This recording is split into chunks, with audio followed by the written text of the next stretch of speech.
സ്വർഗസ്ഥനായ പിതാവേ, അവിടുത്തെ രാജ്യം വരേണമേ.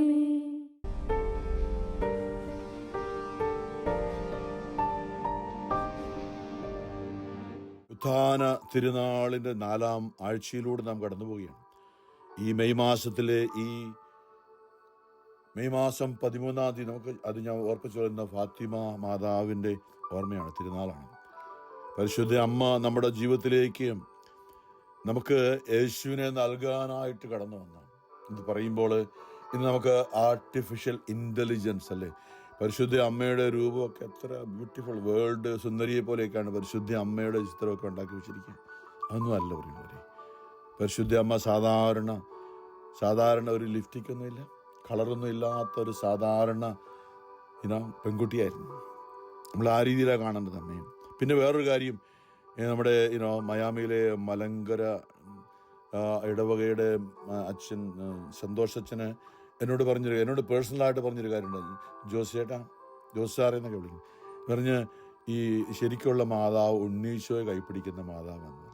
ഉണ്ണീശോ കയ്യിലുള്ള രൂപം, ഉണ്ണീശോയെ കയ്യിലെടുക്കാത്ത മാതാവ് എന്ന് യഥാർത്ഥത്തിൽ അത് ദൈവത്തിൻ്റെ ഉണ്ണീശോയെ കയ്യിലെടുത്തിരിക്കുന്ന മാതാവ്. ഞാനിപ്പോഴും ഉള്ളിക്കൊണ്ട് നടക്കുന്ന ചിന്ത ഉള്ളവരെ നമുക്കറിയാം. അതായത് ദൈവത്തെ നമുക്ക് നൽകാനായിട്ടാണ്.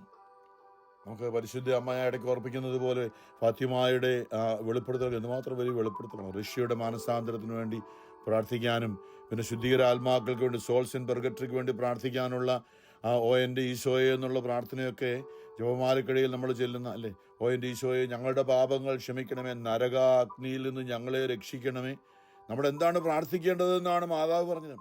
നരകാഗ്നിയിൽ നിന്ന് ഞങ്ങളെ ഓരോരുത്തരും രക്ഷിക്കണമേ. പിന്നെ ഈ മരിച്ചുപോയ ആത്മാക്കൾ, അറിവില്ലാതെ പോയ എല്ലാ ആത്മാക്കളെയും വിശേഷിച്ച് അങ്ങയുടെ കരുണ ഏറ്റവും കൂടുതൽ ആവശ്യമായിരിക്കുന്ന ആത്മാക്കളെയും സ്വർഗത്തിലേക്ക് ആനയിക്കണമേ. ഇത് മാത്രം പ്രാർത്ഥിക്കാനാണ് അമ്മ നമ്മളോട് പറഞ്ഞിരിക്കുന്നത്. വേറെ ഒന്നിനു വേണ്ടി പ്രാർത്ഥിക്കാൻ പറഞ്ഞിട്ടില്ല. ഈശോയെ കണ്ടുമുട്ടാനായിട്ടുള്ള, ഞാനിടെ ഓർപ്പിച്ച് കാനായിലെ കല്യാണ വിരുന്നിൽ വെച്ചായിരുന്നെങ്കിൽ ആ വീട്ടിൻ്റെ പ്രശ്നം തീർക്കാൻ വേണ്ടിയുള്ള ഒരു മാതാവായിരുന്നുവെങ്കിൽ ആ വീട്ടിൽ വെച്ച് തന്നെ ഈശോ പറഞ്ഞു, ഇതാണ് എൻ്റെ അമ്മ. നമുക്കറിയാം പരിശുദ്ധ അമ്മ യേശു കുരിശിൽ മരിക്കുമ്പോൾ, ആ മരിക്കുന്നതിന് തൊട്ടു മുമ്പായിട്ടാണ് എന്ന് പറയുമ്പോൾ ദൈവവചനം, മറിയത്തെക്കുറിച്ചുള്ള ദൈവവചനം, യേശുവിനെ കുറിച്ചുള്ള ദൈവവചനം അപ്പാടെ നിറവേറാൻ യേശുവിൻ്റെ കൂടെ നിന്ന് ദൈവപുത്രനായ മനുഷ്യവർഗത്തിന് രക്ഷകനായ യേശുവിൻ്റെ കൂടെ നിന്ന് യേശുവിനെ അതിനെ സഹായിച്ച പരിശുദ്ധ കന്യകാ മറിയത്തെയാണ് നമുക്ക് ഈശോ തൻ്റെ അമ്മ എന്ന് പറഞ്ഞ് ചിലപ്പോൾ യോഹന്നാൻ 19:26-27 നമ്മൾ കേൾക്കുന്ന വചനം, ഇതാ നിന്റെ മകൻ, ഇതാ നിന്റെ അമ്മ. അപ്പോൾ യേശു തന്നെ ഇടയ്ക്ക് ചോദിച്ചു, ആരാണ് എൻ്റെ അമ്മ, ആരാണ് എൻ്റെ എൻ്റെ സ്വർഗസ്ഥനായ പിതാവിൻ്റെ ഇഷ്ടം നിറവേറ്റുന്ന അവരാണ് എൻ്റെ അമ്മ, എൻ്റെ സഹോദരൻ. പരിശുദ്ധ അമ്മയ്ക്ക് നല്ല ബോധ്യമുണ്ടായിരുന്ന കാരണം ആദ്യമായി ദൈവാനുഭവം, ദൂതൻ ഇടപെട്ട ആ സമയം നമുക്കറിയാം. സാധാരണ ഒരു കൊച്ചു പെൺകുട്ടി, നല്ലതായിട്ടൊക്കെ വിശുദ്ധിയിലും ഭക്തിയിലും ഒക്കെ ദേവാലയത്തിൽ വളർന്നു വന്നൊരു പെൺകുട്ടി, ഇന്നുകൊണ്ടല്ലോ അനേകരങ്ങനെ. അതുപോലെയുള്ള ഒരു പക്ഷെ ദൈവകൃപ, മുൻകൂട്ടി ഒരു തിരഞ്ഞെടുപ്പുണ്ടായിരുന്നു. നമുക്ക് എല്ലാവർക്കും ഉണ്ട് വിശുദ്ധരാകാനുള്ള വിളി, അതറിയണം. അപ്പോൾ ഈ പെൺകുട്ടിയോട് ദൂതൻ ഇടപെട്ട സമയം മുതൽ അവിടെ നമുക്കറിയാം ദൈവകൃപ ഉണ്ടായിരുന്നതുകൊണ്ട് പൂർണ്ണമായും എൻ്റെ ഒരു ആഗ്രഹം വേണ്ട, എൻ്റെ ആഗ്രഹങ്ങളൊക്കെ ഉണ്ട്. കല്യാണം കഴിക്കാൻ പോകുന്ന ഒരു പെൺകുട്ടിക്ക് എന്തെല്ലാം ആഗ്രഹങ്ങളാണെന്ന് ഓർത്ത് നോക്കി. ആ പാർട്ടി വേണം, ഈ പാർട്ടി വേണം, അങ്ങ് ആ സാരി വേണം, ഈ സാരി വേണം, അല്ല ആഭരണം അവിടെ എടുക്കണം, ഇവിടെ എടുക്കണം, എന്തെല്ലാം കാര്യങ്ങളാണ്. അമ്മ ഇതെല്ലാം മാറ്റിവെച്ച് ഒറ്റ വാക്ക്, ഇതാ ദൈവഹിതം എന്നിൽ നിറവേറട്ടെ. എന്താണോ ദൈവം എന്നിൽ നിന്ന് ആഗ്രഹിക്കുന്നത് അത് മാത്രം ഇതാ ഞാൻ ദൈവ വചനത്തിന് ദാസിയായി മാറുന്നു.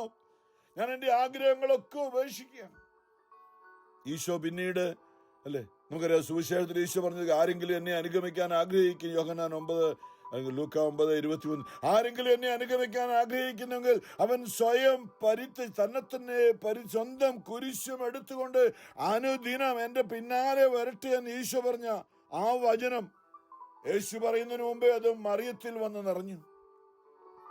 വചനത്തിന് ദാസിയായി മാറിയപ്പോൾ നമ്മളൊന്ന് ചിന്തിച്ചു നോക്കിയാൽ നമ്മളിന്ന് പരിശുദ്ധ അമ്മയെ എന്തിനാ കൂട്ടും? എന്തെല്ലാം കാര്യങ്ങളല്ലേ. നമ്മുടെ കല്യാണം നടക്കണം, മക്കളുടെ നമ്മുടെ കാര്യം നടക്കണം, കടം മാറണം, സ്ഥലം മേടിക്കണം, വീട് മേടിക്കണം, എന്തെല്ലാം ഇതൊന്നും പരിശുദ്ധ അമ്മയ്ക്കില്ലായിരുന്നു. വേറെ വിരോധാഭാസമാണ്. നമ്മളിന്ന് പരിശുദ്ധ അമ്മ നമ്മൾ അറിയേണ്ട ഈ കാലഘട്ടത്തിൽ കത്തോലിക്ക സഭ മറിയത്തെ, അല്ലെങ്കിൽ സഭയിലാണ് മറിയത്തിന് വെളിപാട് 12 സാത്താൻ അല്ലെങ്കിൽ സർപ്പം മറിയത്തെ പിന്നാലെ വരുമ്പോൾ ഒരു മരുഭൂമിയിൽ, ഞാൻ പറയും മരുഭൂമി പലപ്പോഴും സഭയുടെ പ്രതീകമാണ്. അപ്പൊ സഭയിലാണ് പരിശുദ്ധ അമ്മയെന്ന് ദൈവം സൂക്ഷിച്ചിരിക്കുന്നത്, എന്ന് പറയുന്നത് ദൈവ മക്കളുടെ അമ്മയായിട്ട്. പക്ഷെ നമ്മളെങ്ങനെയാണ് കാണുന്നത്? അവിടെ നമ്മുടെ കാര്യം കാണാനുള്ള ഒരു ഏജന്റായിട്ടാണ് അമ്മ എപ്പോഴും കണ്ടുകൊണ്ടിരിക്കുന്നത്. ഉള്ളൊരു അത് അറിവില്ലായ്മ എന്ന് ഞാൻ പറയും, അറിവില്ലായ്മയാണ്. നമ്മൾ നോർത്ത് നോക്കി യഥാർത്ഥത്തിൽ ചിന്തിക്കുക. പരിശുദ്ധ അമ്മയെക്കുറിച്ചുള്ള ധ്യാനം ഇന്ന് നല്ലതാണ്. ഈ ഫാത്തിമാതാവിൻ്റെ തിരുനാളിൽ പരിശുദ്ധ അമ്മ ഒന്നും അറിയാതെ, ലോകത്തിന്റെ ഒന്നും അറിയാതെ, ഒരു ഭാരമില്ലാതെ നടന്നൊരു പെൺകുട്ടി ദൈവവചനം സ്വീകരിച്ച ആ നിമിഷം ദൈവത്തിന്റെ ആത്മാവ് മറിയത്തിൽ വന്ന് ദൈവവചനം മറിയത്തിൽ നിറഞ്ഞപ്പോൾ അവൾ ഗർഭിണിയായ യേശുവിനെ ഗർഭം ധരിച്ചു. ആ നിമിഷം ആരംഭിച്ചു പ്രശ്നം. കൂടെ കല്യാണം കഴിക്കാനായിട്ട് തീരുമാനമെടുത്ത് യോസേപ്പ് ഇവളെ സംശയിക്കാൻ തുടങ്ങി. മാത്രമല്ല അവളെ ഉപേക്ഷിക്കാൻ തീരുമാനമെടുത്തു. ദൈവം ഇടപെട്ടില്ലായിരുന്നെങ്കിൽ മറിയത്തിന്റെ ജീവിതം അവിടെ തീർന്നേനെ. പിന്നീട് നമുക്കറിയാം, കല്യാണമൊക്കെ കഴിഞ്ഞ് ഗർഭം ധരിച്ച് യേശുവിനെ ഗർഭിണിയായ യേശുവിനെയും കൊണ്ട് പോകുമ്പോൾ പോലെ അവിടെ ഒരു സഹനമുണ്ടായില്ലേ? എല്ലാവരും ഗവർണറുടെ ഉത്തരവ്, എല്ലാവരും താന്താങ്ങളുടെ പട്ടണത്തിൽ പോയി പേര് എഴുതണം. അതിനോട് യോസേപ്പിന് തൻ്റെ പട്ടണമായ ബേത്ലഹേമിലേക്ക് മറിയത്തെയുമായി, പൂർണ്ണ ഗർഭിണിയായ മറിയത്തെയുമായിട്ട് നോർത്തിക്കണം. നമ്മളാണ് ഗർഭിണിയായ സ്ത്രീകൾ എന്താ പറയുക? ദൈവമേ, സ്വസ്ഥമായിരുന്ന എവിടെയെങ്കിലും നല്ലൊരു സുഖപ്രസവം തരണേ എന്നല്ല ചോദിക്കുന്നു. മറിയത്തോട് നമ്മൾ അനേകം ചോദിക്കുന്ന ഒരു കാര്യമായിരിക്കല്ലേ, എൻ്റെ ഉള്ളിലുള്ള കുഞ്ഞിന് കുഴപ്പമൊന്നും ഉണ്ടാകാതെ സുഖപ്രസവം നൽകണമേ, നല്ലൊരു കാര്യം, നല്ലൊരു ഹോസ്പിറ്റൽ കിട്ടണമേ, നല്ലൊരു ഗൈനക്കോളജിനെ കിട്ടുന്നതല്ലേ നമ്മൾ പ്രാർത്ഥിക്കും. മാതാവിനെല്ലാം കിട്ടിയോ?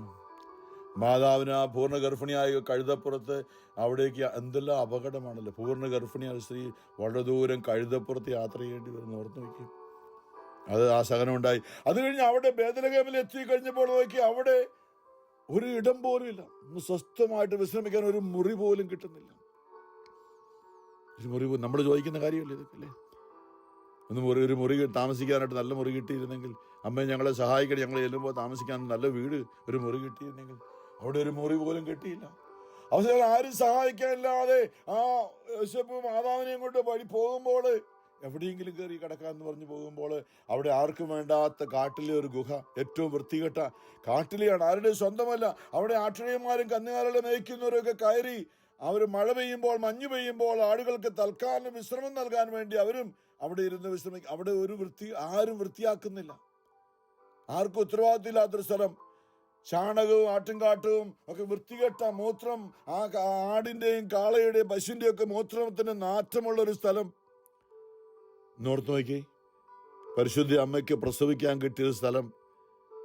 നമ്മളെത്ര കാര്യങ്ങളാണ് അമ്മയോട് ചോദിക്കുന്നല്ലേ പ്രസവിക്കാനായിട്ട്? ഇതെല്ലാം ഓർത്ത് ഞാൻ പറയുന്നത് ആത്മാവിൽ നമ്മൾ ധ്യാനിക്കാൻ വേണ്ടി, നമ്മളെന്താണ് ദൈവം പരിശുദ്ധ അമ്മയെ നമുക്ക് നൽകുമെന്ന് അറിയാൻ വേണ്ടിയിട്ടാണ്. അമ്മയ്ക്ക് ജീവിതത്തിൻ്റെ ഒരു നിമിഷം പോലും നമ്മൾ ഈ ചോദിക്കുന്ന ഒരു കാര്യമില്ലായിരുന്നു. അവിടെ ആ മൃഗങ്ങളുടെ ഇടയിൽ, മൃഗങ്ങളാണ്, ശുശ്രൂഷിക്കാൻ ആരുമില്ല. കുഞ്ഞിനെ പ്രസവിച്ചു ദൈവത്തിൻ്റെ കരുണ കൊണ്ട്. അതിനുശേഷം നമുക്കറിയാം, അവിടെ ആട്ടിടയന്മാരും ഒക്കെ വന്ന് അതൊക്കെ സന്തോഷം ഉണ്ടാക്കുക. പക്ഷേ നമ്മൾ കാണുന്നുണ്ട്, പിന്നീട് യോസേപ്പിനോട് പറയാണ്, ഏകദേശം കുറേ നാൾ അവിടുന്ന് പോയി എവിടെയോ താമസിക്കുന്നുണ്ട്, ആ ഗുഹയിൽ നിന്നൊക്കെ പോയി കഴിഞ്ഞിട്ട്.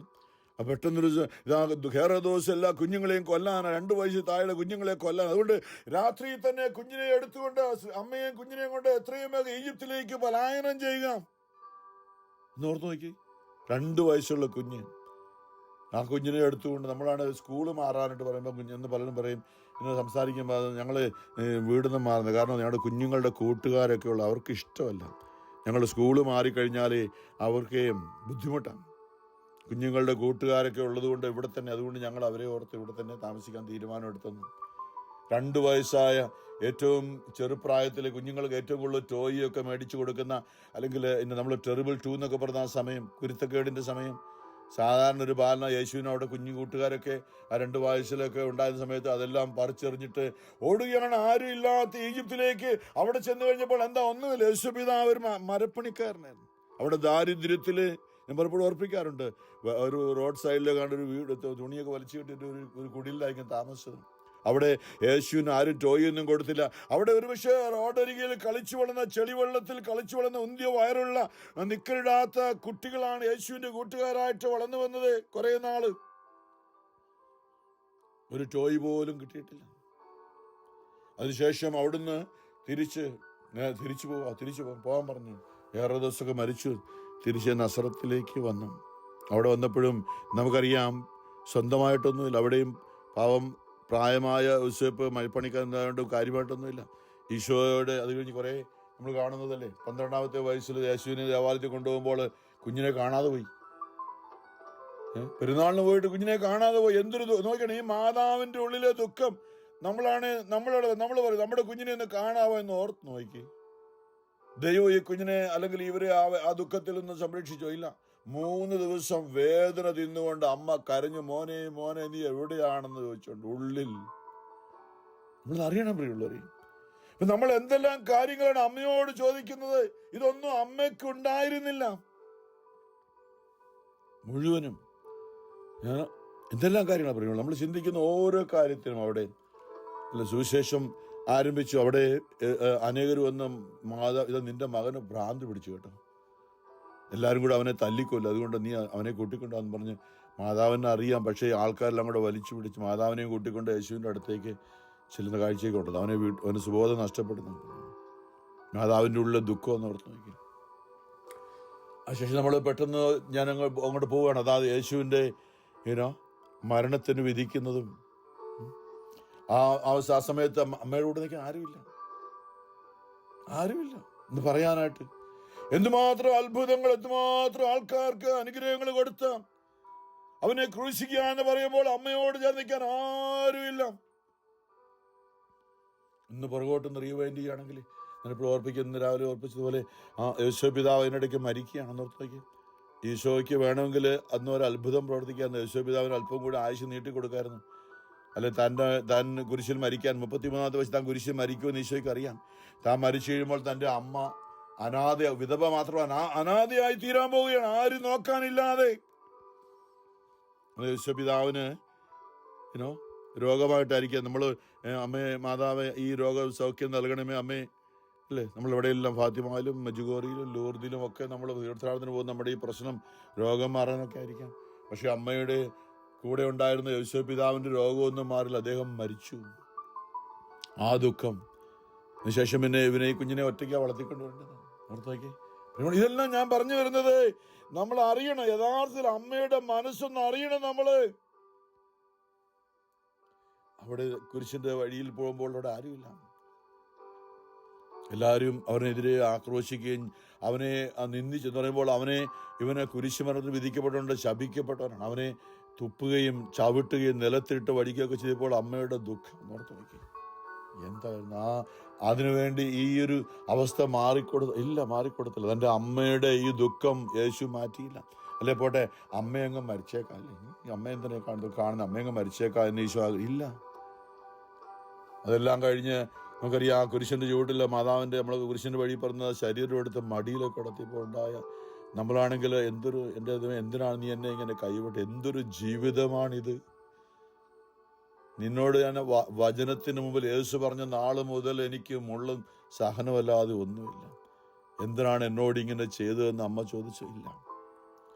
നമ്മൾ വെള്ളിയാഴ്ച പാനയൊക്കെ വായിക്കുമ്പോൾ മകനെ എന്താണ് എന്നോട് ചെയ്തെന്നൊക്കെ പറഞ്ഞപ്പോൾ പക്ഷെ അതൊന്നും അമ്മ പറഞ്ഞൊന്നല്ല, പാന എഴുതിയവർക്കൊക്കെ തോന്നിയോണ്ട് എഴുതിയതല്ലോ. മാനുഷികമായിട്ട് അമ്മ അവിടെയും ദൈവത്തെ സ്തുതിച്ച് നിന്റെ ഹിതം നിറവേറട്ടെ, നിന്റെ വചനം നിറവേറട്ടെ, എനിക്ക് ആഗ്രഹമൊന്നും വേണ്ട, എൻ്റെ ഒരു കാര്യവും നടക്കണ്ട, ദൈവവചനം മാത്രം നിറവേറട്ടെ.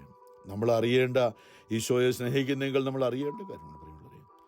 പരിശുദ്ധ അമ്മ നമുക്കറിയാം, കാനായിലെ കല്യാണ വിരുന്നിൽ തൻ്റെ പുത്രനോട് അവനോട് പറയുന്നതിന് കാരണം ആ ഭവനത്തിലുള്ളവർ യേശുവിനെ അറിയാൻ വേണ്ടി, ശിഷ്യന്മാർ യേശുവിനെ മനസ്സിലാക്കാൻ വേണ്ടി ഒരു അത്ഭുതം പ്രവർത്തിക്കാൻ വേണ്ടിയാണ്. അത് താൽക്കാലികമായി അവിടെ വീഞ്ഞു കൊടുക്കാൻ വേണ്ടിയൊന്നും ആയിരുന്നില്ല.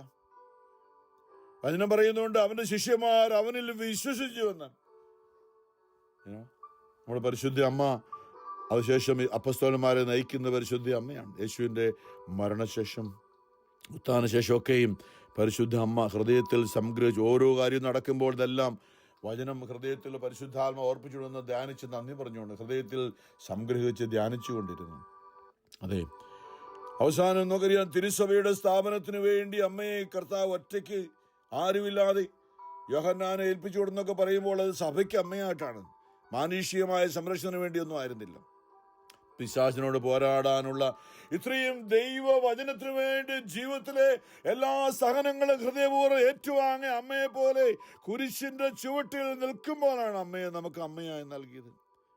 തൻ്റെ കൂടെ കുരിശിന്റെ ചുവട്ട് യേശുവിനോടൊപ്പം കുരിശ് മരണം വരെ സഹിക്കാൻ തയ്യാറായി നിൽക്കുന്ന അമ്മയെ, അല്ലെങ്കിൽ അതിനുവേണ്ടി വേണേൽ കൊല്ലപ്പെടാൻ സാധ്യതയുണ്ട് അമ്മയും അവിടെയും. ആ അമ്മയാണ് നമുക്ക് അമ്മയായി നൽകിയത്. പൂർണ്ണമായും ദൈവവചനം, ഇതാണ് എൻ്റെ അമ്മ, ഇതാണ് എൻ്റെ പിതാവിൻ്റെ ഇഷ്ടം നിറവേറ്റിയവളാണ്. ഇവളുടെ ജീവിതത്തിലെ ഒരു കാര്യവും സ്വന്തമായി ആഗ്രഹിച്ചില്ല. നമ്മൾ മധ്യസ്ഥം വഹിക്കുന്ന പരിശുദ്ധ അമ്മ അറിയണം, നമ്മളുടെ അമ്മയുടെ കാര്യത്തിൽ നമ്മൾ ചോദിക്കുന്ന ഒരു കാര്യവും അമ്മയ്ക്ക് ദൈവം കൊടുത്തില്ല.